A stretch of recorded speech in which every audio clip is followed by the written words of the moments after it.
Hello welcome back to my YouTube channel. എല്ലാവർക്കും സുഖമല്ലേ? അപ്പോൾ നമ്മുടെ ഇന്നത്തെ വീഡിയോ എന്ന് പറയുന്നത് തംബ്നെയിലിൽ നിങ്ങൾ കണ്ടിട്ടുണ്ടായിരിക്കുമല്ലോ ഫോട്ടോ. അപ്പോൾ തന്നെ കാര്യം മനസ്സിലായിട്ടുണ്ടാവുമല്ലോ. ഏകദേശം ഒരു വർഷം മുമ്പ് ഞാൻ അപ്ലോഡ് ചെയ്തിട്ടുണ്ടായിരുന്നു ഒരു വീഡിയോ സെറ്റഫിലിനെ കുറിച്ചിട്ടായിരുന്നു. അതായത് സെറ്റഫിൽ എത്രത്തോളം എൻ്റെ ലൈഫിൽ എഫക്റ്റീവായിട്ട് വന്നു എന്നുള്ളതിനെ കുറിച്ചിട്ടുള്ള ഒരു ലോങ് വീഡിയോ ഞാൻ ചെയ്തിട്ടുണ്ടായിരുന്നു. അപ്പോൾ അതിൻ്റെ ഇടയിൽ വന്ന് കുറേ കമൻസ് ഉണ്ടായിരുന്നു.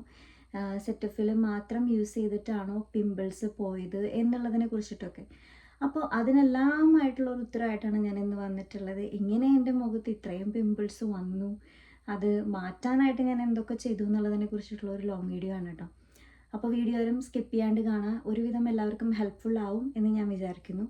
അപ്പോൾ നമ്മുടെ ചാനൽ ആദ്യമായിട്ട് കാണുന്നവരാണെങ്കിൽ ചാനൽ ഒന്ന് സബ്സ്ക്രൈബ് ചെയ്തിട്ട് കാണാനായിട്ട് ശ്രമിക്കുക. നമ്മുടെ വീഡിയോ ഇഷ്ടപ്പെട്ടാൽ ഒന്ന് ലൈക്ക് ചെയ്യാനും കമൻറ്റ് ചെയ്യാനും ഹെൽപ്ഫുൾ ആണെന്ന് തോന്നുകയാണെങ്കിൽ ഫ്രണ്ട്സിനൊന്ന് ഷെയർ ചെയ്യാനും ശ്രമിക്കുക. ആ ഒരു വീഡിയോന് താഴെ എനിക്ക് കുറച്ച് കമൻസ് വന്നിട്ടുണ്ടായിരുന്നു. സെറ്റഫിൽ മാത്രം യൂസ് ചെയ്തിട്ടാണോ ഫേസിൽ എന്താ പറയുക പിമ്പിൾസ് മൊത്തം പോയത്, വേറെ എന്തെങ്കിലും പ്രൊഡക്റ്റ് യൂസ് ചെയ്തിട്ടുണ്ടായിരുന്നോ എന്നുള്ളതൊക്കെ ചോദിച്ചിട്ട് കുറച്ച് മെസ്സേജ് ഉണ്ടായിരുന്നു. പേഴ്സണലി എനിക്ക് കുറച്ച് മെസ്സേജും ഉണ്ടായിരുന്നു. അപ്പോൾ എനിക്ക് പറയാനുള്ളത്, ഒന്നാമത്തെ കാര്യം, ഈ ഒരു സംഭവം നടക്കുന്നത് 4 വർഷം മുമ്പ് നടക്കുന്ന ഒരു കാര്യമാണ്. അന്ന് ശരിക്കും പറഞ്ഞാൽ എനിക്ക് നല്ല തല്ല് കിട്ടാത്തതിൻ്റെയാണ്. കാരണം എൻ്റെ മുഖത്ത് 2-3 പിമ്പിൾസ് മാത്രമേ ഉണ്ടായിരുന്നുള്ളൂ. പക്ഷേ നമ്മളെന്തെങ്കിലും ഫാമിലിയിൽ എന്തെങ്കിലും ഫംഗ്ഷനൊക്കെ പോവുകയാണെങ്കിൽ അതങ്ങനെ കോൺസ്റ്റൻ്റ് ആയിട്ട് അത് അവിടെ അങ്ങനെ തന്നെ നിൽക്കും. ആ 2-3 കുരു ഉണ്ടായിരുന്നുള്ളൂ, പക്ഷെ അതങ്ങനെ നിൽക്കും. അപ്പോൾ എനിക്ക് തന്നെ ഒരു എന്താ പറയുക അപകർഷതാബോധം. ശിവൻ്റെ മുഖത്ത് കുരുവില്ലായിരുന്നു, മുഖത്ത് ഇങ്ങനെ. അപ്പോൾ ഇങ്ങനെ നമ്മൾ ക്ലീൻ ഫേസിൽ കുരുക്കളൊക്കെ വരികയാണെങ്കിൽ നമുക്ക് തന്നെ ഒരു വിഷമം. ആ ഒരു പ്രായത്തിൽ ഞാൻ ഇതുപോലെ തന്നെ കുറേ പേര് പറഞ്ഞു, അയ്യോ മോളെ നല്ലൊരു ഡെർമറ്റോളജിസ്റ്റിനെ കാണും. നോട്ട് ദ പോയിന്റ്, നല്ലൊരു ഡെർമറ്റോളജിസ്റ്റിനെ കാണണം. അങ്ങനെ ഞാൻ തൃശ്ശൂർ തന്നെയുള്ള, ഞാൻ പേരെടുത്ത് പറയുന്നില്ല ഏത് ഹോസ്പിറ്റലിലാണ്, ഒരു ഡെർമറ്റോളജിസ്റ്റിനെ പോയി കണ്ടു.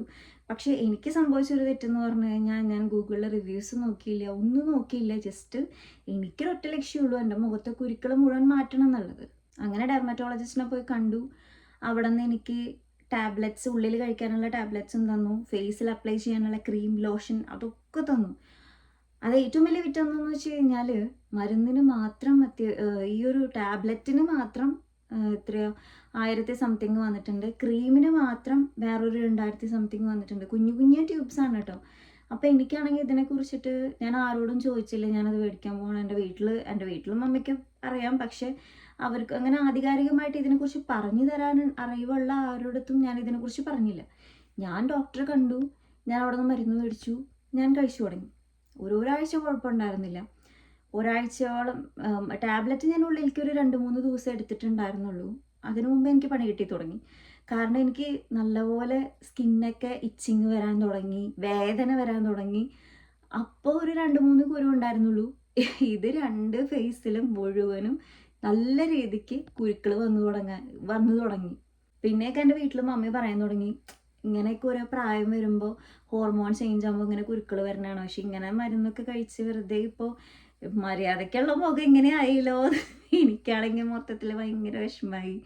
കാരണം എൻ്റെ ഫേസിൽ 2-3 കുരു ഉണ്ടായിരുന്നുള്ളൂ, അതൊരു അപാകത ഉണ്ടായിരുന്നില്ല. പക്ഷേ ഇത്രയും കാരണം 2 സൈഡിലും മുഴുവൻ ഫുള്ള് കുരുക്കൾ, അതുമാതിരി താടിയുടെ അവിടെയൊക്കെ ആയിട്ട് ഇങ്ങനെ പൊന്തി പൊന്തി വരാൻ തുടങ്ങി. അപ്പോൾ കുറച്ച് പേര് പറഞ്ഞു, ഇങ്ങനെ നമ്മുടെ ഡെർമറ്റോളജിസ്റ്റിനെ കണ്ട് മരുന്ന് മേടിക്കുമ്പോൾ ആദ്യം കുറച്ച് കുരുക്കൾ വരും, പിന്നെയാണ് കുറയാന്ന്. അങ്ങനെയും പറഞ്ഞ് ഞാൻ വിശ്വസിച്ചിരുന്നു. പക്ഷെ അതൊന്നും നടപ്പിലായില്ല കേട്ടോ. സംഭവം നല്ല രീതിക്ക് കുരുക്കൾ വരാനായിട്ട് തുടങ്ങി. പിന്നെ എനിക്ക് നല്ല വിഷമമായി തുടങ്ങി. പിന്നെ ഞാൻ ഇത് യാദൃശികമായിട്ട് ഞാൻ നമ്മുടെ വീടിൻ്റെ അടുത്തുള്ള ഒരു പാർലർ പോയിട്ട് ത്രെഡ് ചെയ്യാനാണ് നമ്മൾ ആകെപ്പാടെ പോവാറുള്ളത്. അപ്പോൾ ത്രെഡ് ചെയ്യാൻ പോയപ്പോൾ അവിടുത്തെ ചേച്ചി ചോദിച്ചത്, എന്താ മോളെ നിറച്ച് കുരുക്കളാണല്ലോ മുഖത്തെന്ന് പറഞ്ഞപ്പോൾ ഞാൻ പറഞ്ഞു, ചേച്ചി ഇങ്ങനെ ഞാനൊരു സംഭവം, എനിക്ക് ആക്ച്വലി ഞാൻ അത്രയും 4 വർഷം മുമ്പാണ്, എനിക്ക് ആ മരുന്നുകളുടെ പേര് ഓർമ്മയില്ല, ക്രീമിൻ്റെ പേരൊന്നും ഓർമ്മയില്ല. പക്ഷേ ആ ചേച്ചി പറഞ്ഞു, ആ സമയത്ത് എനിക്കറിയാമായിരുന്നു. അപ്പോൾ ഞാൻ മൊബൈലിൽ ഫോട്ടോ കാണിച്ചു കൊടുത്തു, ഇതാണ്. അപ്പോൾ ചേച്ചി പറഞ്ഞു, മോളെ ഇങ്ങനത്തെ ഒന്നും വലിച്ചു വാരി കഴിക്കല്ലേ, നമ്മുടെ വീട്ടിൽ ചെയ്യാവുന്ന കുഞ്ഞു കുഞ്ഞു ടിപ്സ് ഉണ്ടല്ലോ, കടലമാവ് തേക്കുക, അങ്ങനെ കുറച്ച് നമുക്ക് ഹോം റെമഡീസ് ഉണ്ടല്ലോ, അതൊക്കെ പറഞ്ഞു തന്നു.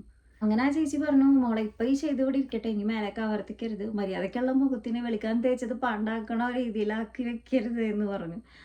അതിനുശേഷം ഞാൻ എനിക്കറിയാവുന്ന 2-3 പേരോട് ഇതിനെക്കുറിച്ച് ചോദിച്ചു. എനിക്ക് ഭയങ്കര മടിയാണ്, ഞാൻ എന്തായാലും മണ്ടത്തരം കാണിച്ചു. അപ്പോൾ അത് മറ്റുള്ളവർ അറിഞ്ഞു കഴിഞ്ഞാൽ എന്ത് വിചാരിക്കും എന്നുള്ളത് എനിക്കറിയാവുന്ന ഒരു രണ്ടുപേരുണ്ട്. അപ്പോൾ അവരുടെ അടുത്ത് ചോദിച്ചപ്പോൾ അവർ പറഞ്ഞു, ഈ ഗുളിക കഴിച്ച് ഒന്നില്ലെങ്കിൽ മോളെ കിഡ്നി അടിച്ച് പോവും, അല്ലെങ്കിൽ അങ്ങനെ ഒരു ഡയലോഗ് പറഞ്ഞു. അതിന് ശേഷം എൻ്റെ പൊന്നെ, ഞാൻ ഇത്രയും വലിയൊരു അബദ്ധമാണല്ലോ ചെയ്തത് എന്ന് ഞാൻ ഫുൾ ഡെർമറ്റോളജിസ്റ്റിനെ കുറ്റം പറയല്ല കേട്ടോ. പക്ഷേ നമ്മളെപ്പോഴും ഈ ഡെർമറ്റോളജിസ്റ്റ് എന്നല്ല, ഏതൊരു ഡോക്ടറെ നമ്മൾ കാണാൻ പോയാലും ഗൂഗിളിൽ അത്യാവശ്യം റിവ്യൂസൊക്കെ നോക്കി മറ്റുള്ളവരുടെ അഭിപ്രായമൊക്കെ എടുത്തതിന് ശേഷം വേണം നമ്മളൊരു ഡോക്ടറെ എപ്പോഴും കാണാൻ പോകണമെങ്കിൽ.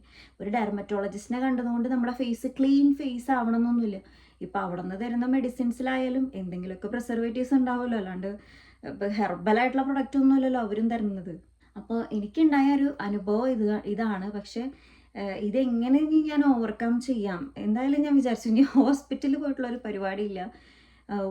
ഒന്നും എനിക്ക് ആയുർവേദം എടുക്കാൻ തോന്നുന്നില്ലല്ലോ, ഒന്നും ചെയ്യാൻ തോന്നുന്നില്ല. ഞാൻ തന്നെ വിചാരിച്ചു വീട്ടിൽ തന്നെ ചെയ്യാമെന്ന് വിചാരിച്ചു. ആ ഒരു സമയത്ത് ഞാൻ എൻ്റെ കഴിഞ്ഞ വീഡിയോയിൽ പറയുന്നുണ്ട്, വീക്കോ ടെർമറിക്കിൻ്റെ ക്രീമാണ് പിന്നെ ഞാൻ യൂസ് ചെയ്ത് തുടങ്ങിയത്. എനിക്ക് തോന്നുന്നു അത് അത്യാവശ്യം എനിക്ക് നല്ല രീതിയിൽ എഫക്റ്റ് ചെയ്തിട്ടുണ്ടായിരുന്നു കേട്ടോ. പോസിറ്റീവായിട്ട് നല്ല രീതിക്ക് എഫക്റ്റീവായിരുന്നു വീക്കോ ടെർമറിക്ക്. അത്യാവശ്യം കുറച്ച് പിമ്പിൾസ് എൻ്റെ കുറയാൻ തുടങ്ങി. പിന്നെ ഞാൻ ഒരു കാര്യം മനസ്സിലാക്കിയത്, ഞാൻ ആ ഒരു വീഡിയോയിലും പറഞ്ഞിട്ടുണ്ടായിരുന്നു, നമ്മൾ എന്തെങ്കിലും ഒരു പ്രൊഡക്റ്റ് യൂസ് ചെയ്യുകയാണെങ്കിൽ ഒരു കാര്യം നമ്മൾ യൂസ് ചെയ്തുകൊണ്ടിരിക്കുമ്പോൾ പിന്നെ അതിൻ്റെ ഇടയിൽ വേറെ എന്തെങ്കിലും വലിച്ചു വാരി കുറേ പ്രൊഡക്ട്സ് യൂസ് ചെയ്യുന്നതും നമുക്ക് തീരെ നല്ലതല്ല. ഞാനിപ്പോൾ നമ്മളൊരുപാട് വീഡിയോസിൽ കാണാറുണ്ട്, ആ പ്രൊഡക്റ്റാണ് നല്ലത്, ഈ പ്രൊഡക്റ്റാണ് നല്ലത്. എനിക്ക് പേഴ്സണലി പറയാനുള്ളത്, നമുക്കൊരു പ്രൊഡക്റ്റ് ഓക്കെയാണ് അപ്പോൾ അത് തന്നെ നിങ്ങൾ കണ്ടിന്യൂസ് ആയിട്ട് യൂസ് ചെയ്യാം. ഞാൻ കാനഡ പോകുന്ന വരെ ഈ ഒരു വീക്കോ ടെർമറിക് തന്നെയാണ് യൂസ് ചെയ്തിട്ടുണ്ടായിരുന്നത്. ഇങ്ങോട്ട് വന്നപ്പോൾ ഇവിടേക്കും കുറച്ച് ക്രീമൊക്കെ മേടിച്ചിട്ടുണ്ടായിരുന്നു വീക്കോൻ്റെ. പക്ഷേ അത് യൂസ് ചെയ്ത് തീർന്നു. ഇവിടെ വന്നപ്പോൾ വേറെ ക്രീമൊന്നും യൂസ് ചെയ്യാണ്ടായി. ഒരു തരത്തിലുള്ള എനിക്ക് പേടിയായി ഒരു ക്രീം യൂസ് ചെയ്യാനായിട്ട്. കാരണം എന്തെങ്കിലും ക്രീം യൂസ് ചെയ്ത് കഴിഞ്ഞാൽ ഈ പിമ്പിൾസ് വരുമെന്നുള്ള ടെൻഷനാണ്. അല്ലാണ്ട് നമ്മൾ സൺസ്ക്രീനൊക്കെ പുറത്തിറങ്ങുമ്പോൾ ലാക്മേയുടെയാണ് ഞാൻ യൂസ് ചെയ്യാറ്. എന്നാലും ഞാൻ ഫസ്റ്റ് നമ്മുടെ മുഖത്ത് അപ്ലൈ ചെയ്യാനായിട്ട് എന്തെങ്കിലും ഇടണമല്ലോ. അപ്പോൾ ഈ വീക്കോൻ്റെ കഴിഞ്ഞപ്പോഴും എനിക്ക് വീണ്ടും പിമ്പിൾസ് വന്ന് തുടങ്ങി.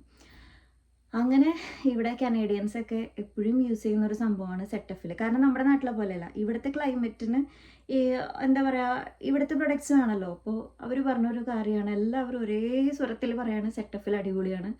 അപ്പോൾ ഞാൻ ജോലി ചെയ്യുന്നിടത്ത് ഒരു കനേഡിയൻ ലേഡി ഉണ്ട്. അപ്പോൾ ആളും പറഞ്ഞു സെറ്റഫിൽ നല്ല പോലെ പിമ്പിൾസ് കുറയും. ഇവിടെ എന്ന് പറഞ്ഞാൽ സമ്മറിൽ നല്ല രീതിക്ക് സ്കിന്ന് വലിച്ചിലൊക്കെ ഉണ്ടാവും. നമ്മൾ വീടിൻ്റെ അകത്തും ലോഷൻ പറ്റിയിരിക്കേണ്ട അവസ്ഥയായിരുന്നു. അപ്പോൾ ഞാൻ സെറ്റഫിൽ യൂസ് ചെയ്യാൻ തുടങ്ങി.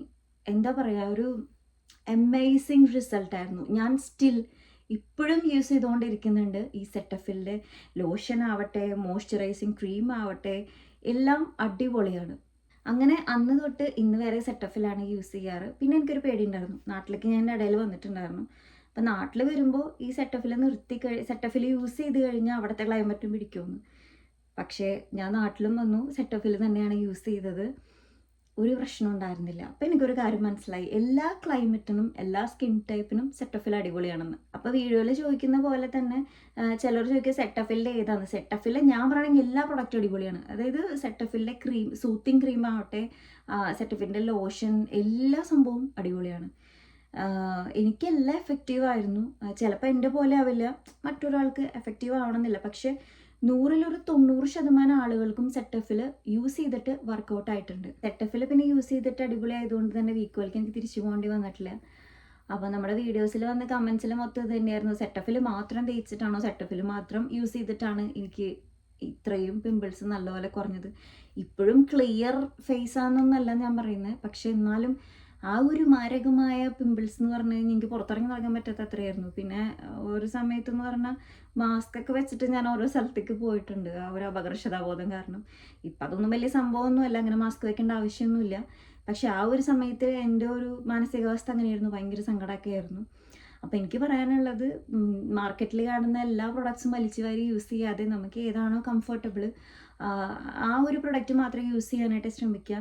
ഇപ്പം നമ്മളൊരു പ്രൊഡക്റ്റ് യൂസ് ചെയ്തുകൊണ്ടിരിക്കുന്ന സമയത്ത് തന്നെ വേറൊരു പ്രൊഡക്റ്റിൻ്റെ പരസ്യം കാണുമ്പോൾ നമ്മൾ ഓട്ടോമാറ്റിക്കലി ഇത് നല്ലതാണോ, എന്നാൽ പിന്നെ അത് വാങ്ങിച്ചാലും പാടില്ല മക്കളെ, ആ ഒരു ചിന്തയാണ് നമ്മൾ ആദ്യം എടുത്ത് മാറ്റേണ്ടത്. അപ്പോൾ ഈ ഒരു വീഡിയോയിൽ ഞാൻ നിങ്ങളായിട്ട് ഷെയർ ചെയ്തത് എൻ്റെ പേഴ്സണൽ എക്സ്പീരിയൻസ് ആണ്. പലർക്കും പല പോലെ ആയിരിക്കും. ചിലർക്ക് ഡെർമറ്റോളജിസ്റ്റിനെ കണ്ടിട്ട് നല്ലപോലെ പിമ്പിൾസ് കുറഞ്ഞവരുണ്ടായിരിക്കും കേട്ടോ. അപ്പോൾ അവരെ ഒന്നും അഗെയിൻസ്റ്റ് ആയിട്ട് ഞാൻ പറഞ്ഞതല്ല. പക്ഷെ എൻ്റെ ഒരു വ്യക്തിപരമായിട്ട് എനിക്കുണ്ടായ ഒരു അനുഭവമാണ് ഞാൻ നിങ്ങളായിട്ട് ഷെയർ ചെയ്തത്. അപ്പോൾ ഞാൻ ഈ പറഞ്ഞതിൽ രണ്ട് കാര്യങ്ങളാണ് നിങ്ങൾ നോട്ട് ചെയ്യേണ്ടത്. നമ്മൾ ഒരു പ്രൊഡക്റ്റ് യൂസ് ചെയ്തുകൊണ്ടിരിക്കുന്ന സമയത്ത് തന്നെ മാർക്കറ്റിൽ അവൈലബിൾ ആയിട്ടുള്ള പല പ്രൊഡക്ട്സും കാണും. മിന്നുന്നതെല്ലാം പൊന്നല്ല, അത് ആദ്യം തന്നെ മനസ്സിലാക്കുക. രണ്ടാമത്തെന്ന് പറഞ്ഞാൽ നമുക്ക് എന്തെങ്കിലും അങ്ങനെ ചെയ്യണമെന്ന് തന്നെ തോന്നിക്കഴിഞ്ഞാൽ നമ്മുടെ വീട്ടിൽ തന്നെ ചെയ്യാൻ പറ്റുന്ന ഒരുപാട് ഹോം റെമഡീസ് ഉണ്ട്. അപ്പോൾ അതൊക്കെ ഒന്ന് ട്രൈ ചെയ്ത് നോക്കുക. അപ്പോൾ ഇത്രയേ ഉള്ളൂ നമ്മുടെ ഇന്നത്തെ വീഡിയോ. അപ്പോൾ വീഡിയോ ആരും നെഗറ്റീവായിട്ട് എടുക്കണ്ട. എൻ്റെ ഒരു പേഴ്സണൽ എക്സ്പീരിയൻസ് നിങ്ങളായിട്ട് ഷെയർ ചെയ്തു, അത്രയേ ഉള്ളൂ. അപ്പോൾ അടുത്തൊരു ഹെൽപ്ഫുൾ ആയിട്ടുള്ള വീഡിയോ ആയിട്ട് വീണ്ടും വരുന്നവരേക്കും ടാറ്റ.